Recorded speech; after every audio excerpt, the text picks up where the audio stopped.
আলোচনার ছায়ায় ইরানকে ঘিরে যুক্তরাষ্ট্রের সামরিক চাপ। অনেকেই এটাকে আখ্যা দিয়েছেন ইরানকে চারিদিক থেকে ঘিরে ফেলেছে যুক্তরাষ্ট্র প্রশাসন ইরানের বিরুদ্ধে এক নতুন কৌশলে চাপ সৃষ্টি করেছে, যা অনেকের কাছে বিশ্বাসঘাতকতার নিদর্শন হিসেবে বিবেচিত হচ্ছে।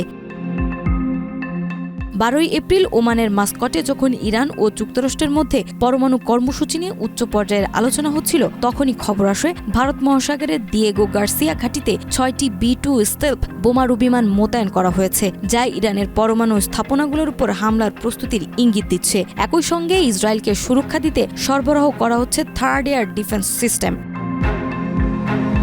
এছাড়া মধ্যপ্রাচ্যে যুক্তরাষ্ট্র দ্বিতীয় একটি বিমানবাহী রণতরী USS কার্ল ভিনসন মোতায়েন করেছে। এতে রয়েছে প্রায় 90টি ফাইটার জেট, হেলিকপ্টার এবং 6000 নৌসেনা। এর আগে লোহিত সাগরে USS হ্যারি এস ট্রুম্যান রণতরী নিয়মিত টহল দিচ্ছে। এই সামরিক তৎপরতা এমন সময় চলছে যখন পরমাণু চুক্তি পুনর্বহাল নিয়ে দুই দেশের মধ্যে আলোচনা চলছে। এদিকে হোয়াইট হাউসের মুখপাত্র ক্যারোলিন লেভিটি স্পষ্ট করে বলেন, ইরানের সামনে এখন দুটি পথ খোলা, হয় তারা যুক্তরাষ্ট্রের শর্ত মেনে নেবে, নয়তো ভয়াবহ পরিণতির জন্য প্রস্তুত থাকবে। এই পুরো পরিস্থিতি দেখেই বিশ্লেষকরা বলছেন, যুক্তরাষ্ট্র কূটনৈতিক আলোচনায় চালিয়ে যাওয়ার পাশাপাশি সামরিক চাপ প্রয়োগ করে ইরানকে নিজেদের অবস্থানে আনতে চাইছে, যা একটি বড় ভুল এবং এর জন্য ঘটতে পারে বড় ধরনের সংঘাত।